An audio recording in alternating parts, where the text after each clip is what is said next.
Shall we play a game? Statement from USSC.gov in response to death of Aaron Swartz. Citizens of the world. Anonymous has observed for some time now the trajectory of justice in the United States with growing concern. We have marked the departure of this system from the noble ideals in which it was born and enshrined. We have seen the erosion of due process, the dilution of constitutional rights, the usurpation of the rightful authority of courts by the discretion of prosecutors. We have seen how the law is wielded less and less to uphold justice, and more to exercise control, authority and power in the interests of oppression or personal gain.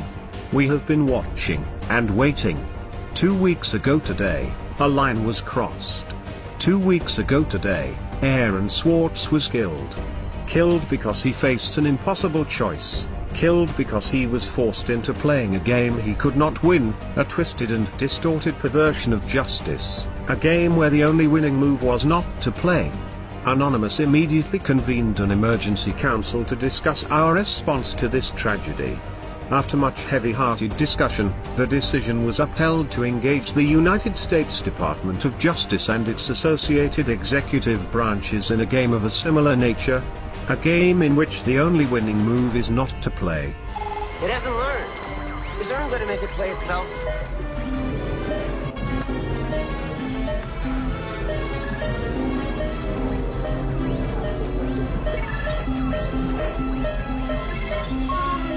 Come on. Learn, goddammit.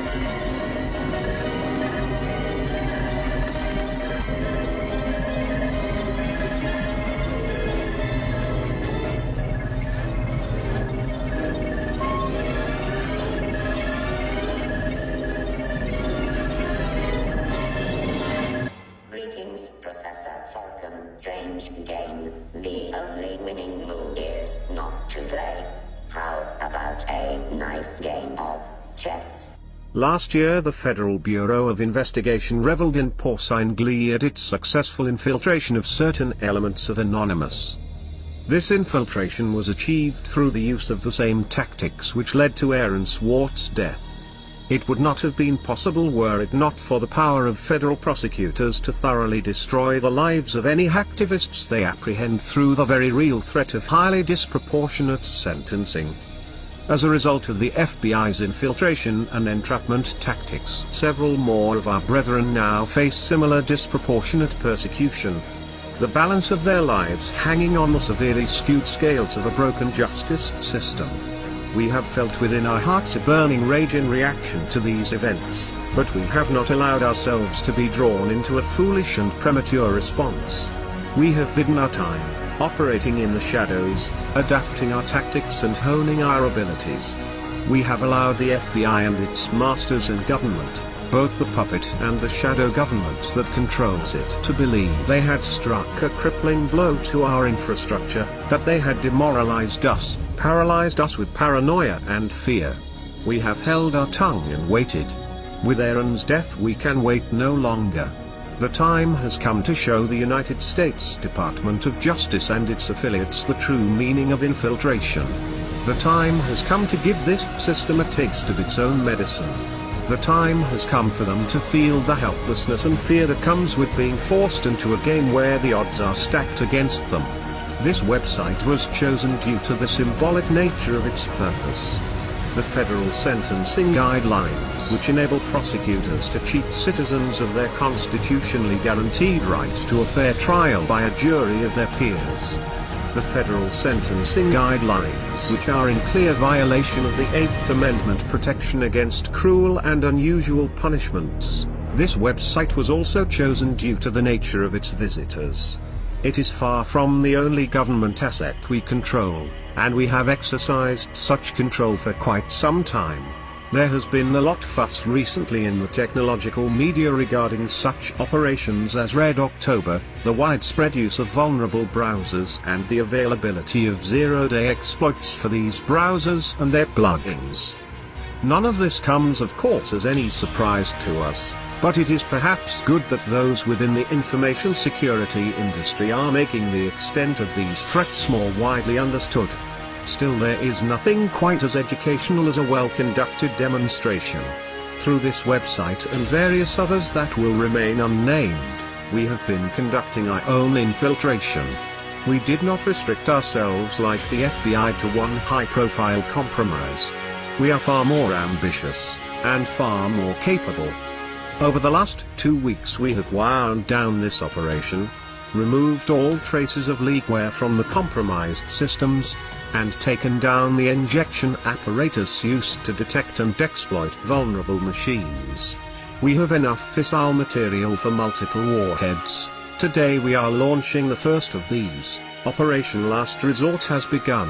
Warhead USDOJ-LEA 2013 AEE 256 is primed and armed. It has been quietly distributed to numerous mirrors over the last few days and is available for download from this website now. We encourage all anonymous to syndicate this file as widely as possible. The contents are various and we won't ruin the speculation by revealing them. Suffice it to say, everyone has secrets, and some things are not meant to be public. At a regular interval commencing today, we will choose one media outlet and supply them with heavily redacted partial contents of the file. Any media outlet switching to be eligible for this program must include within their reporting a means of secure communications. We have not taken this action lightly nor without consideration of the possible consequences, should we be forced to reveal the trigger key to this warhead. We understand that there will be collateral damage. We appreciate that many who work within the justice system believe in the principles that have been lost, corrupted, or abandoned, that they do not bear the full responsibility for the damages caused by their occupation. It is our hope that this warhead need never be detonated. However, in order for there to be a peaceful resolution to this crisis, certain things need to happen. There must be reform of outdated and poorly envisioned legislation written to be so broadly applied as to make a felony crime out of violation of terms of service, creating in effect vast swathes of crimes and allowing for selective punishment. There must be reform of mandatory minimum sentencing. There must be a return to proportionality of punishment with respect to actual harm caused, and consideration of motive and mens rea. The inalienable right to a presumption of innocence and a recourse to trial and possibility of exoneration must be returned to its sacred status and not gambled away by pre-trial bargaining in the face of overwhelming sentences, unaffordable justice and disfavorable odds. Laws must be upheld unselectively and not used as a weapon of government to make examples of those it deems threatening to its power. For good reason the statue of Lady Justice is blindfolded. No more should her innocence be besmirched, her scales tipped, nor her sword hand-guided. Furthermore, there must be a solemn commitment to freedom of the internet, this last great common space of humanity, and to the common ownership of information to further the common good. We do not expect to be negotiated with, we do not desire to be negotiated with. We understand that due to the actions we take, we exclude ourselves from the system within which solutions are found. There are others who serve that purpose. People far more respectable than us, people whose voices emerge from the light and not the shadows. These voices are already making clear the reforms that have been necessary for some time and are outright required now. It is these people that the justice system, the government and law enforcement must engage with. Their voices are already ringing strong with a chorus of determined resolution. We demand only that this chorus is not ignored. We demand the government does not make the mistake of hoping that time will dampen its ringing, that they can ride out this wave of determination, that business as usual can continue after a sufficient period of lip service and back-patting. Not this time. This time there will be change, or there will be chaos.